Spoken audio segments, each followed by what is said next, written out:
We on? We on? Checking connection. What? It's checking connection. Want me to cancel? Oh, it's not. You are now live. Okay, good, good. Okay. Thank you all for tuning in. Facebook, YouTube, Instagram, Twitter, Clubhouse. Congregation, thank you all for tuning in today. Like us on YouTube at Pastor Jeffrey Goodine. Subscribe and hit the bell to be notified. Like us on Facebook. Follow us at Church on Wheels, Let the Good News Roll. Facebook Live, Jeffrey Goodine.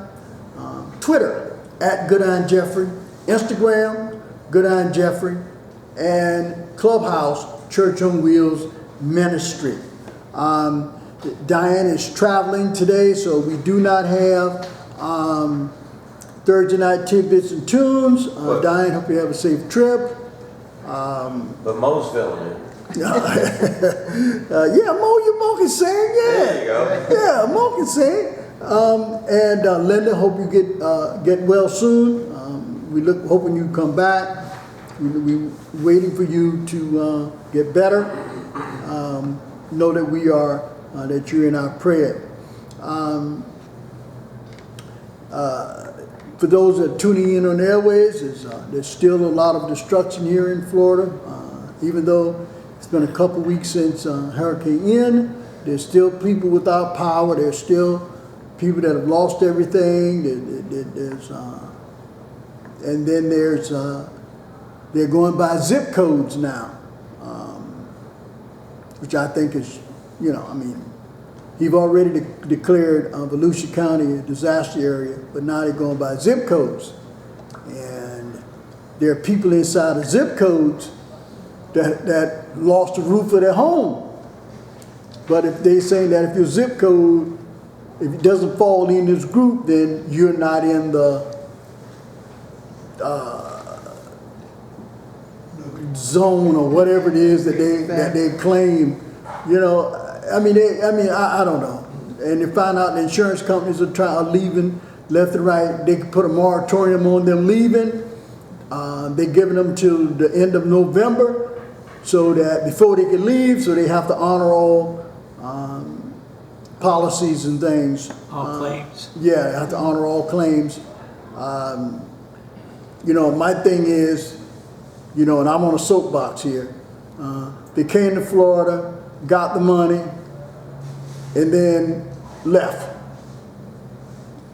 And just drop the people, just drop you. They done got all your money.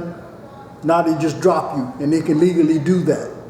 And unfortunately, that is where we are at this point. But still, our prayers are with the people.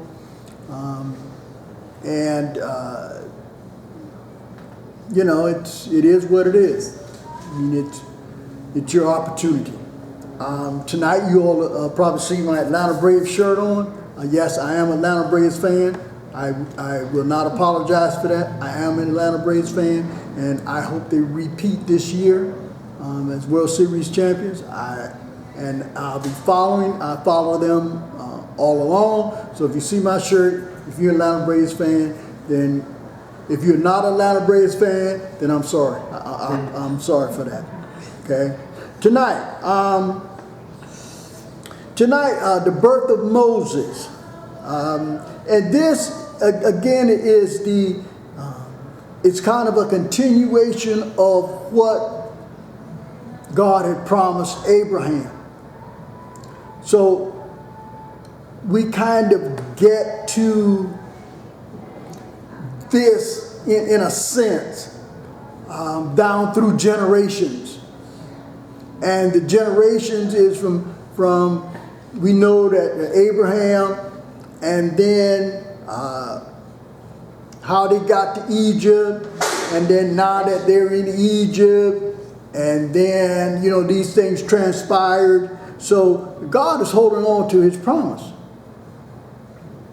God is holding on to his promise. And by this time, the descendants are multiplying. So tonight, the birth of Moses, Exodus chapter 2, verses 1 through 10. Exodus chapter 2, verses 1 through 10. Does anybody want to read that? I'll read. Now a man of the tribe of Levi married a Levite woman, and she became pregnant and gave birth to a son. When she saw that he was a fine child, she hid him for 3 months. But when she could not hide him any longer, she got a papyrus basket for him and coated it with tar and pitch. Then she placed the child in it and put it among the reeds along the bank of the Nile. His sister stood at a distance to see what would happen to him. Then Pharaoh's daughter went down to the Nile to bathe, and her attendants were walking along the riverbank. She saw the basket among the reeds and sent her female slave to get it. She opened it and saw the baby. He was crying, and she felt sorry for him. "This is one of the Hebrew babies," she said. Then his sister asked Pharaoh's daughter, "Shall I go and get one of the Hebrew women to nurse the baby for you?" "Yes, go," she answered. So the girl went and got the baby's mother. Pharaoh's daughter said to her, "Take this baby and nurse him for me, and I will pay you." So the woman took the baby and nursed him. When the child grew older, she took him to Pharaoh's daughter, and she became her son. She named him Moses, saying, "I drew him out of the water." Okay, thank you. Well, there's a couple of things that are going on here. And we see that when we look at it from the surface, we see that Moses was actually raised by his mother, by his blood mother or birth mother. But you gotta kind of look at that and see it in the Bible, because it says she was raised by his mother. But how that transpired, we could see that was God's directive, God's hand in it. Just so happened that the sister was there and watched what happened to the child. So it must have happened. The Bible didn't say how long it took to happen, but it did happen. She saw Pharaoh's daughter with the child, and then she made the suggestion that should I go get a Hebrew nurse to raise the child, and because she was an Egyptian. And so she said yeah, and so she went and got her mother, which was the baby's mother, and that was her brother. And then the way circumstances fold out is that even though he was abandoned per se, she, as the mother, as the birth mother, got an opportunity to raise him. And she saw it was better for him if Pharaoh's daughter raised him in the temple. So he went to live in the palace with Pharaoh's daughter, even though he was an adopted Hebrew child. So think about that. Now, the key verse today is Exodus chapter 2, verse 2. It says, "And she became pregnant and gave birth to a son. When she saw that he was a fine child, she hid him for 3 months." The background. And again, on Facebook, YouTube, Instagram, Twitter, Clubhouse, if you want a copy of the handout, send me an email at pastorjeffreygoodine@gmail.com. That's pastorjeffreygoodine@gmail.com. And I will add you to the list, and you will get a copy of the handout. You can follow along with us in handout. You can tune in, invite a friend, have a watch party. So the background today, God had promised Abraham that his descendants would be numerous. Joseph, Abraham's great-grandson, was removed from the ancestral land and taken to Egypt. This is when Joseph was sold into slavery by his brothers. Through God's power and directives, he rose to a position of high regard to the Egyptian Pharaoh. He was number 2. He brought his extended family to Egypt. A new Pharaoh came to power, and so the population of his descendants had multiplied to a fearful number. He got scared. He said they will rebel. So what he did was he put slave masters on top of it and increased their oppression.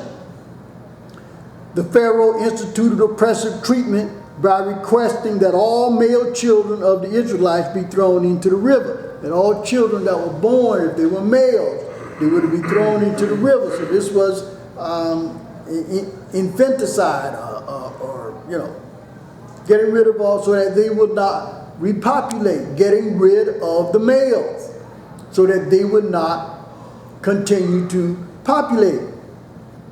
So today's text highlights the response of several women to Pharaoh's unjust declaration. So this was a response to that.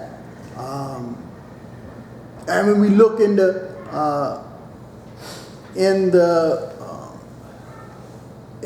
lesson today,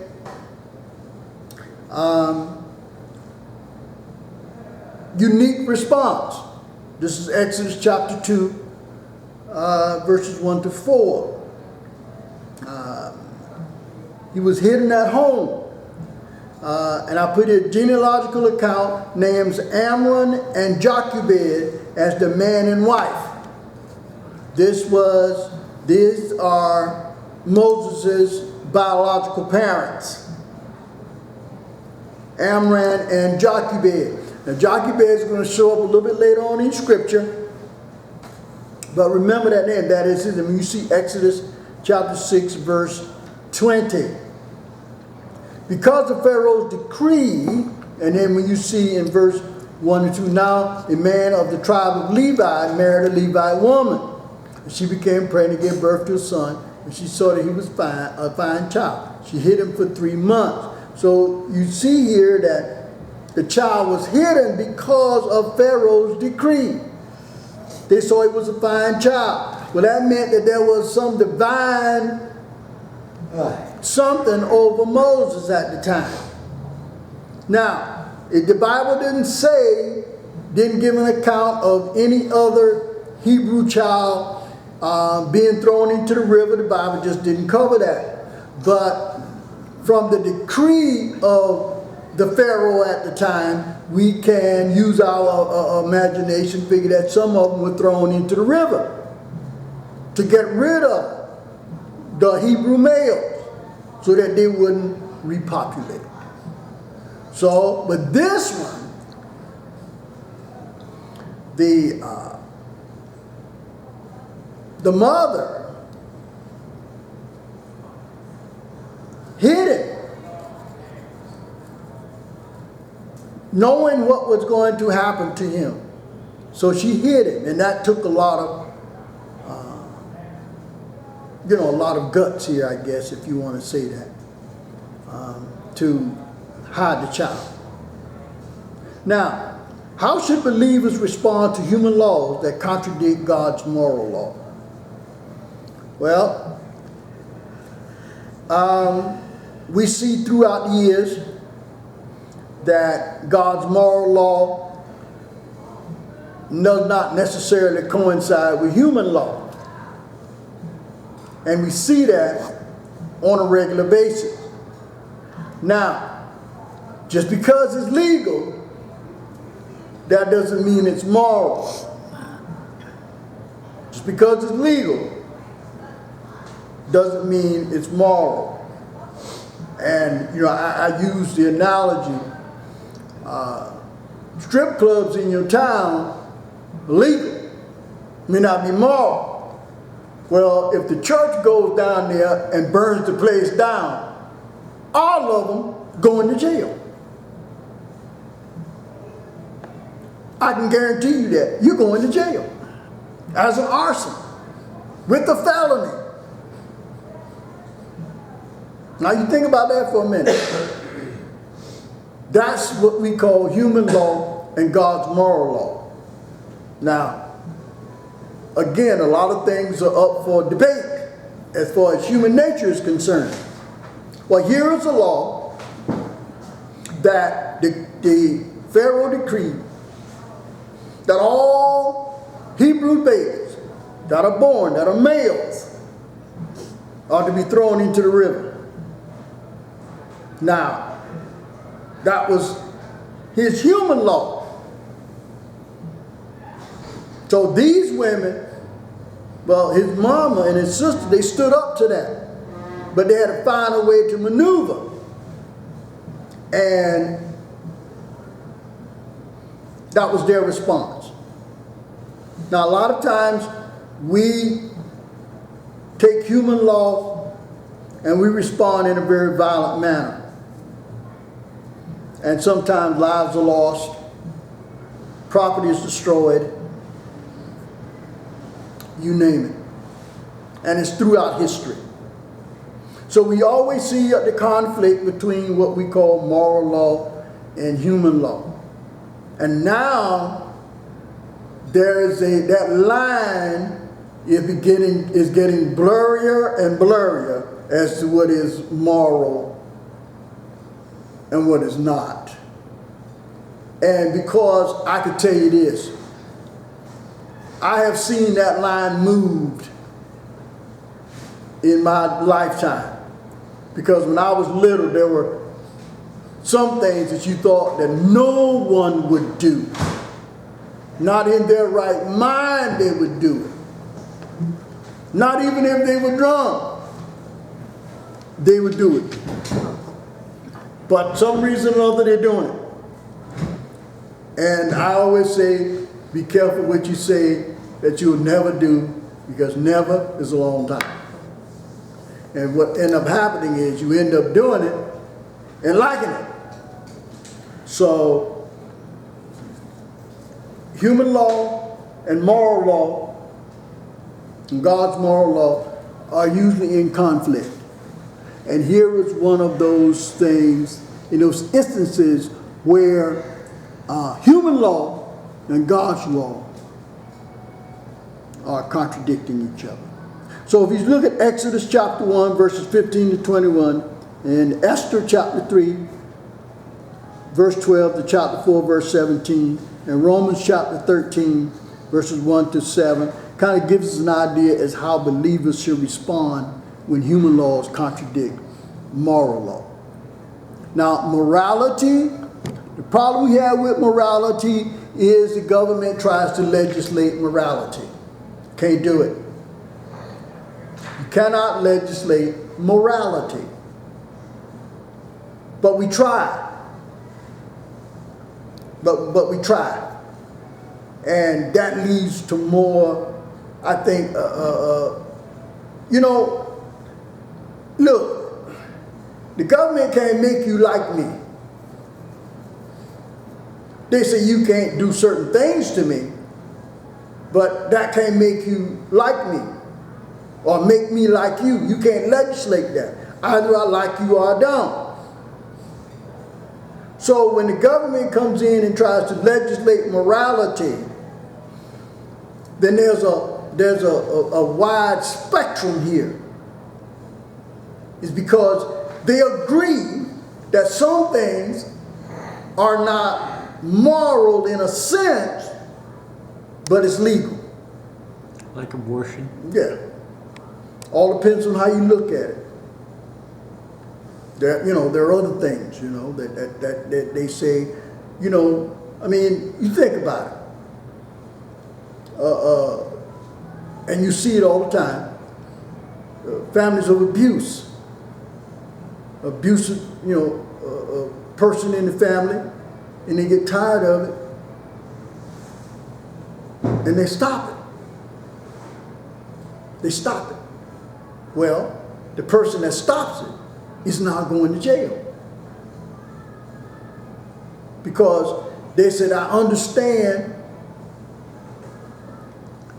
your response to the abuse, but your response to the abuse is against human law. And so now you're going to jail.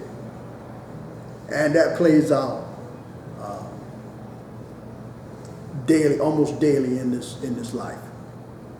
So we see here an unjust or a immoral law or a human law contradicting God's moral law. And again, it all depends on which side of the argument you're on. Pharaoh did it because he said that his confidants said, look, there's a whole lot of them, and what happens if they rise up? Because see, that new Pharaoh didn't know Joseph. So He's like, yeah, it's a whole bunch of them. So we better do something, because if they revolt against us, we in trouble. So then, And that was a long time before Moses came along, wasn't it? no, that was the time before when he was born into that. But yeah, they said, this was the oppression that they were under. So here was a human law that went against God's moral law. And then section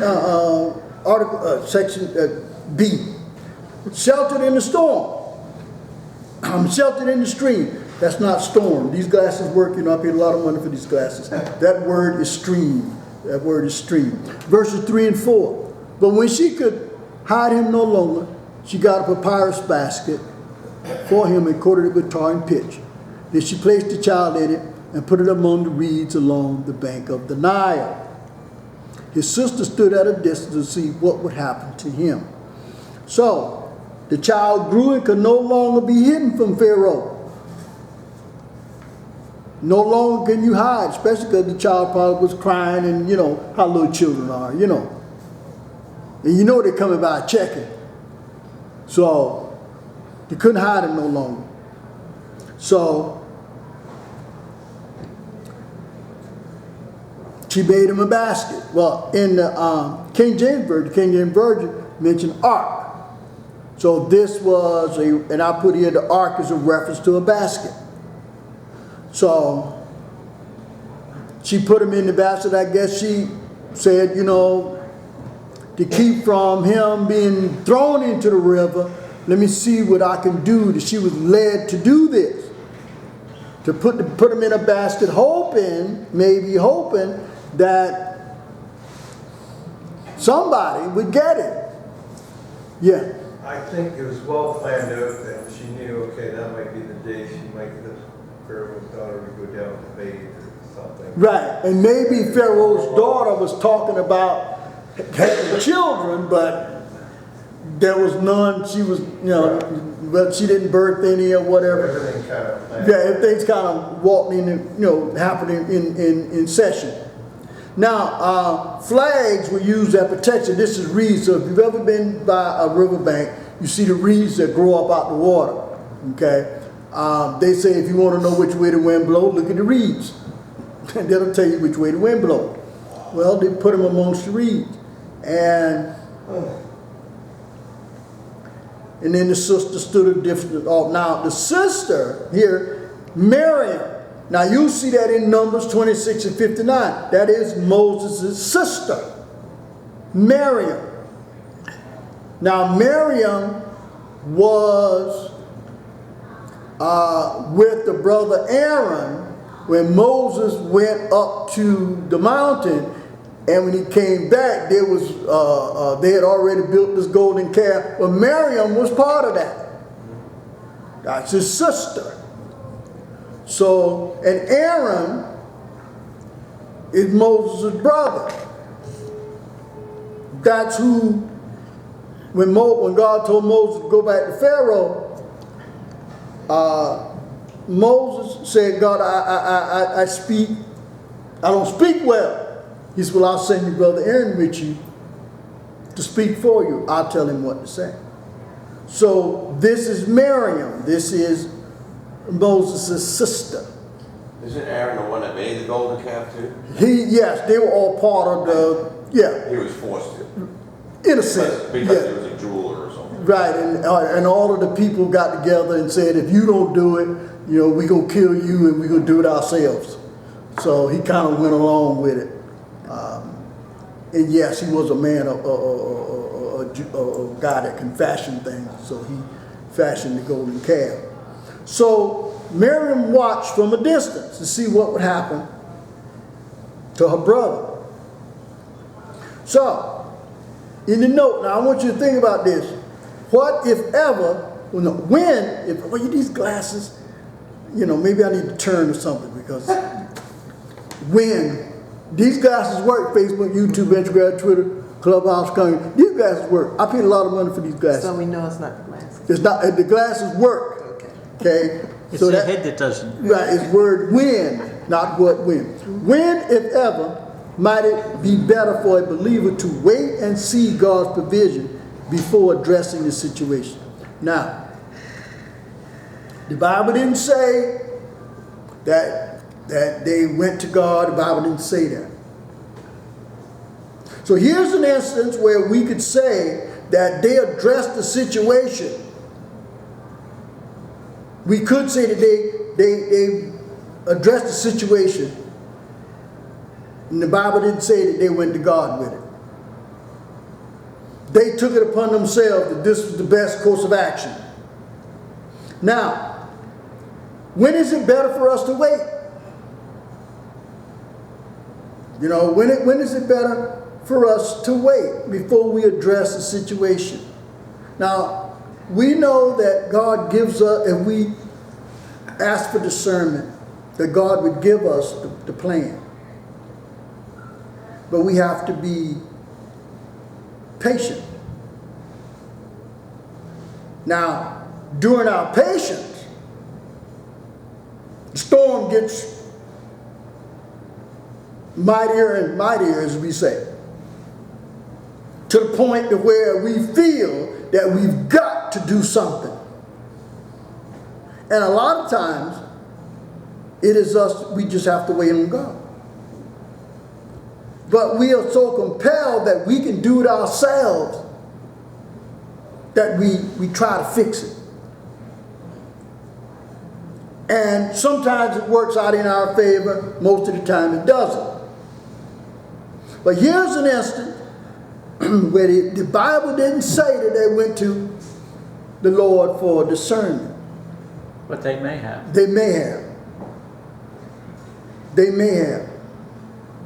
But the Bible doesn't say that. So we can say because of the way things lined up, that it could have been in God's provision that it happened like this. The same thing with Joseph. If you read the story of Joseph, you would go, God didn't have their hand in that, them selling them, but that was to get the people into Egypt. It didn't look like that way, but in the long run, that was God's plan to get Egypt. Because remember, all that Joseph went through, he was still alive. I mean, I don't know how you become the top man in prison, but I guess you do. He was the top man in prison. So God's hand was there all along. That was to get the people, put him in place because the famine was coming. Put him in place so that he could save the people. And that's how they got to Egypt. Because when the famine was in the land, they had to go to Egypt to get food. And that's who they saw Joseph. That's where they instituted Pharaoh's fear. The food was put aside for the famine. And the famine came. And that's how they got to Egypt. So, now, does this absolve a believer from action? Well, maybe the action is for God to tell you to do something. Now, you know the old story, the flooding and the guy on the roof, and the boat came by, and he said, no, the Lord's going to save me. So he left. Bigger boat came by. He said, no, I'm not going, the Lord's going to save me. Then they sent a helicopter come by. He said, no, the Lord's going to save me. So then he drowned. And then he asked God, well, why did you let me die?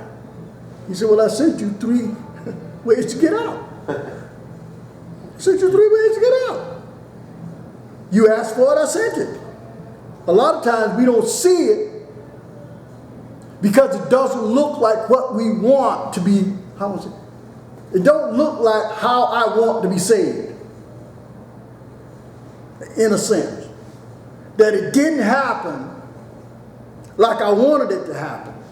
Now, if you're on the top of the roof and the house is flooding, water's rising, I guess, you touch the first thing that's floating out of there. Yep. I would suggest. But if you're waiting around for God to save you, God's already sent the boat to you. You turned them down. Yeah, you turn it down. So, what else you want me to do? So, but I don't think it absolves us from action, but I do think that we need to have God's direction in this action. And this may have been one of God's directives, that they put the baby here on this day at this time, and then let the chips fall where they may. Well, the daughter's discovery in verses 5 and 6. Then Pharaoh's daughter went down to the Nile to bathe, and her attendants were walking along the riverbank. She saw the basket among the reeds and sent her female slaves to get it. She opened it and saw the baby. He was crying, and she felt sorry for him. This is one of the Hebrew babies, she said. Now, the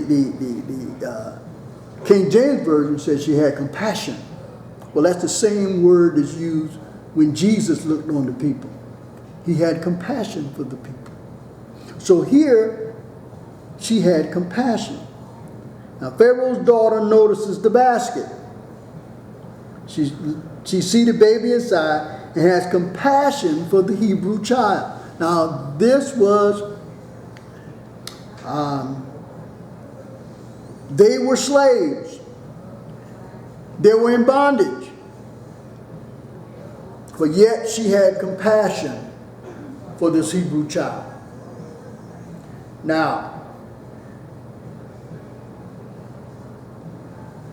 we can take that kind of any way we want, a whole bunch of ways.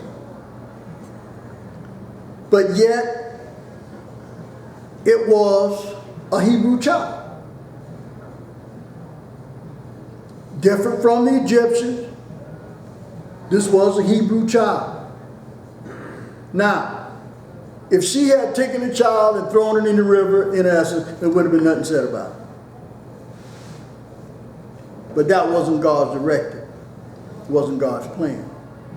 God may have had compassion on that child. God had plans for that child. Because when you look at when you kind of look at, you got to see it that there was her having compassion on the child, that there was a feeling of connection, that she probably felt different about this Hebrew child than she did other Hebrew children, because of the decree that was sent down by her father. So she felt some way about this child. Now, what a parent need in the community fills you with a sense of compassion to respond. Now, when we look at our community, there's a lot of things that are going on in our community that we have compassion about and we want to respond. But we find out a lot of times is that the things that are going on, a lot of times it depends on where, in what community that is going on in. And so whether or not things get moved at a certain speed. Now, we know, and we've seen it on different times, and I can see it for myself, that when you go in this neighborhood, the grass is cut, the median grass is cut, looks neat. You go in this neighborhood, the median grass is this high. Now, they could have been just getting around to it, they hadn't gotten over there yet, whatever. Now, you all know what I'm talking about. They've been sick. They haven't been able to get out they hadn't been able to get out there. We noticed that certain neighborhoods get the short end of the stick. So there are things that are going on in our communities that feels There's something for everybody in the community. And I think a lot of times is that we have compassion on these things, but we don't know where to start.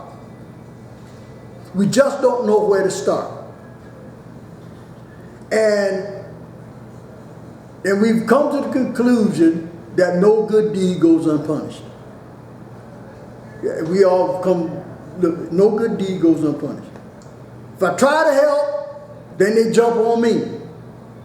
You know, they You accuse didn't me have of a this. Yeah, accuse me of this, they accuse me of that. And, you know, and I think it discourages people. But there's a lot that goes in our community. In our communities that we have compassion on. And we want to do something, but we just don't know what to do. Well, I say we didn't ask God for guidance. Because He'll put people in your way that need to get things done. There's also a lot of stuff going on in these end times and just massive amounts hitting everybody at once, including your own personal lives.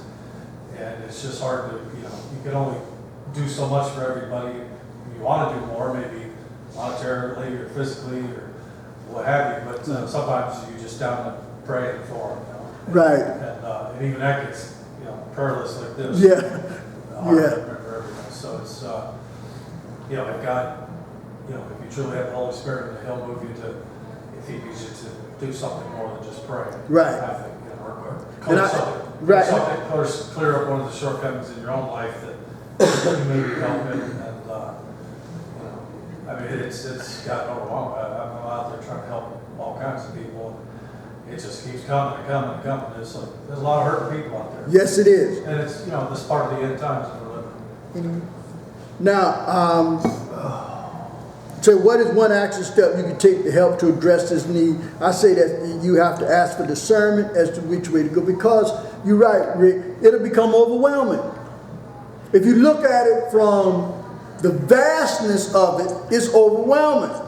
But if you tear it down to one little simple thing that you can do, then, it may look small in comparison, but a whole bunch of smalls make big.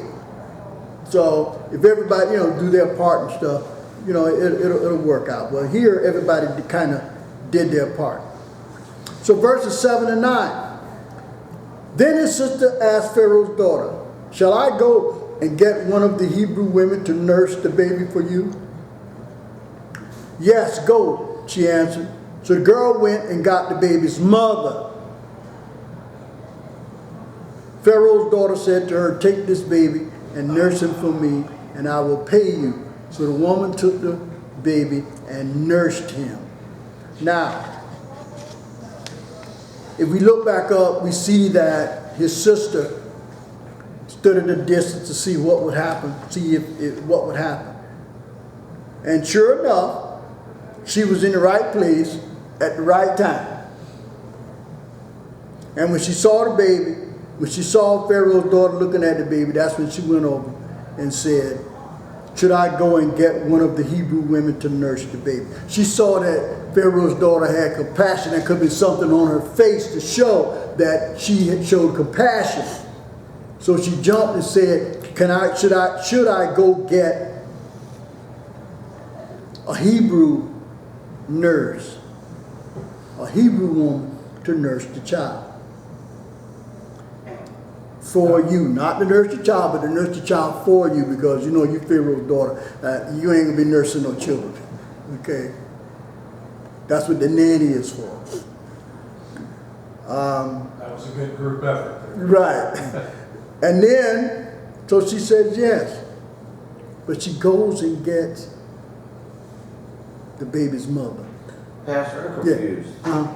If all the Hebrew children were told to get thrown into the river to be destroyed or whatever, okay, Pharaoh's daughter finds Moses, and then she goes finds, or the slave woman or whatever finds his mother, and she nurses him to a certain age. Does that mean that she gave Moses protection during all this, so he doesn't get thrown in the river like the rest of the Hebrews?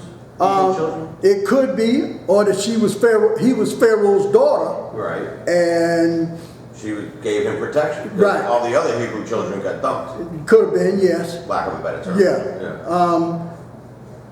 But she gave, by her saying, telling the Sister. the sister to go get a Hebrew woman, the sister goes and gets his mother. His natural mother. His right? natural mother. And then the Pharaoh's daughter says, now I want you to go nurse this child.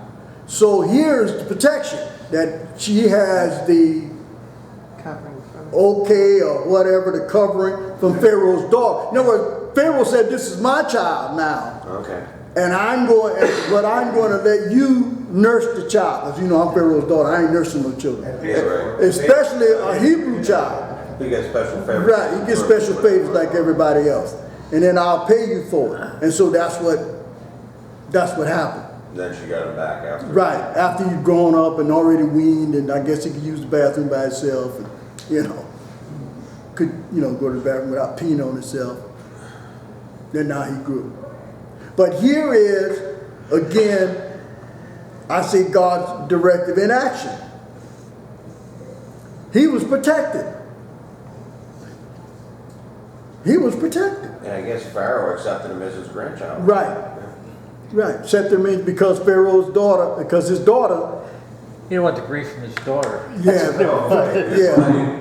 He didn't want the grief from his daughter. Yeah. And that He'd be was like, his "Girl, what you doing?" Pharaoh's son's playmate. Yeah. He looked at it that way as well. And so you have, so she suggested Pharaoh's daughter get a Hebrew nurse to nurse the child.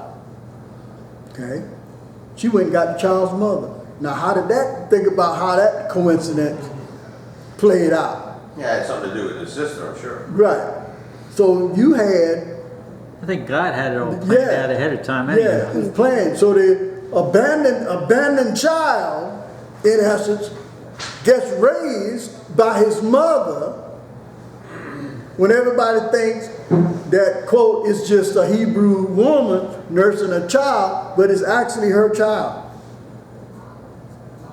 But now, what needs do you see in your community that are too challenging to tackle? And that's what you were saying, Rick. There's some things that just challenges that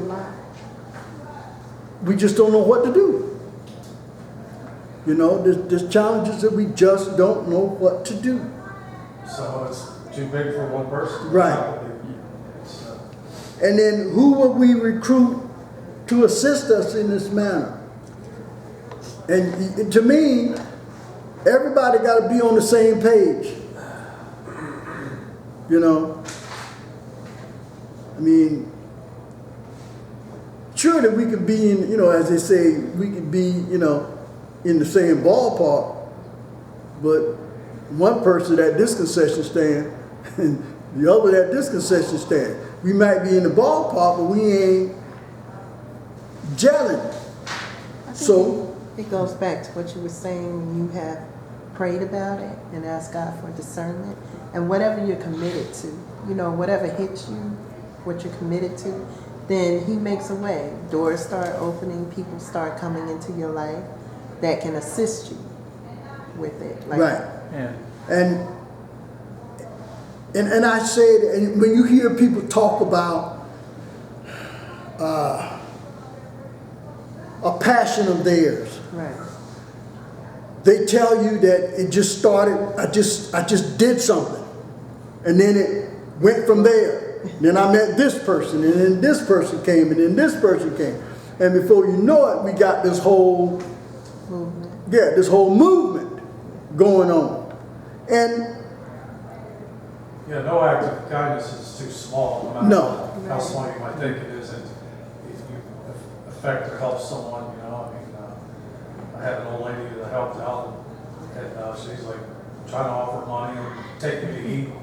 I said, just a smile on your face is payment enough. You went, when I got here, you were all down in the dumps, depressed. Now you're smiling, happy. yeah, It meant the world to her. yeah. And do you know that when we, It meant the world to me. right, and you know that the satisfaction is priceless that we get when we truly touch somebody. the satisfaction that we get. Not only do they get it, but we get the satisfaction too. And we try to keep money out of it. You know, we don't want it to get down to that level. We just don't want it to get there. And that's why I say, a thank you is good enough. A thank you is payment enough. But we see what happens here. Now, when you see the child grew. Now, he grew as a Hebrew child. Now, he did not grow up Egyptian. Even though he grew up in the palace, in an Egyptian palace, he was a Hebrew. So his stature made him stick out. But that was Pharaoh's daughter's child.